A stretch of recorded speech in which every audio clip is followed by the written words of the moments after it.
Monsieur le Premier ministre, il y a quelques jours à peine se tenait une commission mixte paritaire sur le projet de loi de finances. Après quelques dizaines de minutes au mieux de discussion, cette commission mixte paritaire a été déclarée infructueuse et cet échec est d'abord le fruit de l'incapacité de la droite à s'entendre avec elle-même. L'incapacité de la droite sénatoriale au moindre compromis.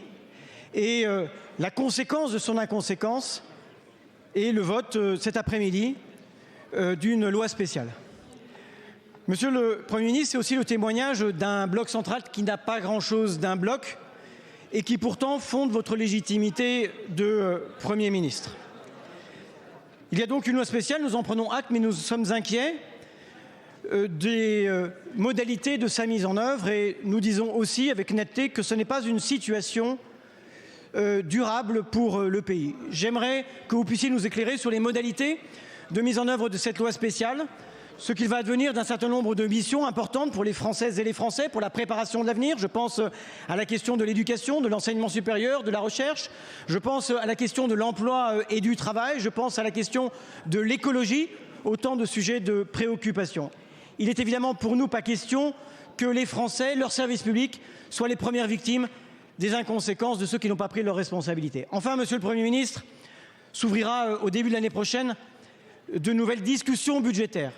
J'aimerais savoir quelles garanties vous pouvez apporter à la représentation nationale que les compromis que votre bloc central est incapable de faire avec lui-même sera possible pour que ce pays, ses services publics, aient un budget juste qui permette d'avancer, de préparer l'avenir dans la justice. Merci beaucoup, Monsieur le Président de groupe. La parole est à Monsieur le Premier ministre. Merci beaucoup, Madame la Présidente de l'Assemblée nationale, Mesdames et Messieurs les députés, Monsieur le Président Boris Vallaud. Peut-être plusieurs points pour être le plus précis possible dans les réponses que je peux vous apporter. Vous avez raison déjà de souligner que la loi spéciale n'est pas un budget. Et que c'est trop installé dans le débat public, au fond, que cette loi spéciale serait une loi facile, dans laquelle on pourrait vivre avec longtemps, et qu'elle ne serait pas sans conséquences ou sans incidence sur le fonctionnement de l'État. Je pense que l'exemple donné pour les crédits de la défense nationale ont été largement commentés l'année dernière. Je veux peut-être citer, parce que nous étions, je regarde le député Potier et d'autres, encore la semaine dernière à répondre à beaucoup de vos questions au gouvernement sur la crise agricole. Je vous rappelle que la plupart des mesures d'accompagnement du monde agricole, crise de l'élevage, mais aussi viticulture dans le sud de la France, sont des dispositions qui sont dans le PLF pour 2026 et qu'on ne peut pas se permettre de les retarder indéfiniment. Donc ça, c'est le premier point, c'est que la loi spéciale n'est jamais qu'une loi qui permet à l'Assemblée nationale et au Sénat de poursuivre son travail au 1er janvier en protégeant l'essentiel, c'est-à-dire la capacité à lever l'impôt, à engager la dette et à faire fonctionner les services publics. Donc il ne faut pas faire dire à cette loi spéciale ce qu'elle n'est pas. La deuxième chose, sur la commission mixte paritaire. Bon, déjà, je tiens à rendre hommage au rapporteur général de cette maison, de cet hémicycle, Philippe Juvin, qui a fait objectivement montre de patience et d'engagement personnel.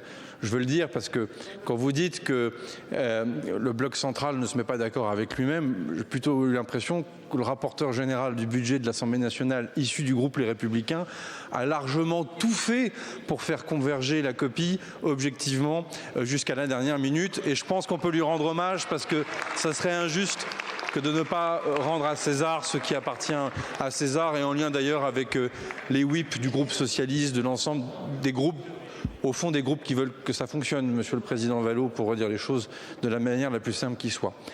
Après, il est clair que j'ai pu moi-même constater un léger décalage horaire entre l'Assemblée nationale et le Sénat, et un léger jet lag qu'il va nous falloir tout de même corriger dans les temps qui viendront. Que la CMP ne soit pas conclusive, malheureusement, je m'y préparais, notamment suite aux questions au gouvernement au Sénat la semaine dernière, qui ont montré une position on ne peut plus radicale. Qu'elle ait duré aussi peu de temps et qu'elle n'ait pas permis un prêtris au fond, des sujets de fond qui nous permettent d'avancer ensuite, c'est ce que je trouve le plus dommageable. Mais enfin, on n'est pas en situation de crise, donc avançons et regardons vers l'avenir. Ce qui n'a pas été complètement possible pendant la commission mixte paritaire, je vais proposer, suite aux différentes discussions et rendez-vous que nous avons eus hier, de le faire à temps masqué à partir de maintenant. Quand je dis bien maintenant, c'est y compris entre Noël et le jour de l'an, y compris au lendemain du jour de l'an, pour que dès que vont débuter les travaux au sein de la commission des finances, puis dans l'hémicycle, on puisse avoir identifié globalement les quelques grands sujets sur lesquels il nous faut travailler. Quand je parle de décalage horaire, il n'y a pas de malice. Il se trouve que le Sénat a discuté, voté la P1 du PLF, mais il a aussi discuté et voté la P2 du PLF, ce qui n'est pas votre cas, pour des raisons entendues. Mais il se trouve que l'essentiel des dépenses de l'État n'ont pas été travaillées, à part peut-être en commission, par l'hémicycle de cette Assemblée. Et ça, évidemment, ça crée un décalage qui est absolument dommageable. De toutes nos conversations, discussions, travaux que nous avons pu avoir hier, je note par exemple une thématique et non des moindres, elle vous intéresse, Monsieur le Président, par exemple, les collectivités locales, sur lesquelles on le voit bien que là, ça diverge, mais que si on s'y prend correctement et avec méthode et beaucoup d'engagement, on peut très vite mettre le sujet des collectivités territoriales de côté. En tout cas, j'en forme le vœu. Ensuite, redire qu'il faut que ce budget soit tout de même à 5% de notre déficit pour l'année prochaine, car je suis en mesure de vous confirmer cette bonne nouvelle sous le contrôle des ministres en charge, que nous allons bien terminer cette année 2025 à 5,4% de déficit, ce qui était un engagement que nous avions pris au mois de septembre, qui n'était pas gagné d'avance. Et donc ces 5,4 respectés nous permettent d'avoir un socle stable, fixe, solide, qui permettent d'engager évidemment un certain nombre de mesures pour l'année prochaine. Être à 5% de déficit est un horizon qui me semble complètement tenable au moment où je vous parle. Et il ne faut pas que nous le lâchions.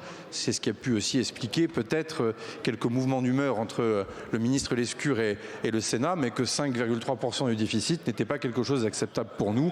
Et donc nous le redisons de la manière la plus calme et la plus respectueuse qui soit ici même. En tout cas, si votre question était est-ce que nous voulons y arriver? La réponse est oui. Est-ce que nous voulons y arriver avec l'esprit de compromis comme celui qui a été le nôtre pour le PLFSS? La réponse est oui. Est-ce que nous voulons y arriver avec l'approche qui soit la moins partisane possible? La réponse est oui.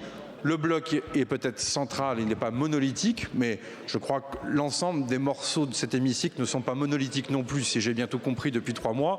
Et donc tout cela doit nous amener normalement à pouvoir y arriver. En tout cas, Monsieur le Président Vallot, on doit y arriver pour la France et pour les Français. Merci beaucoup, Monsieur le Premier ministre.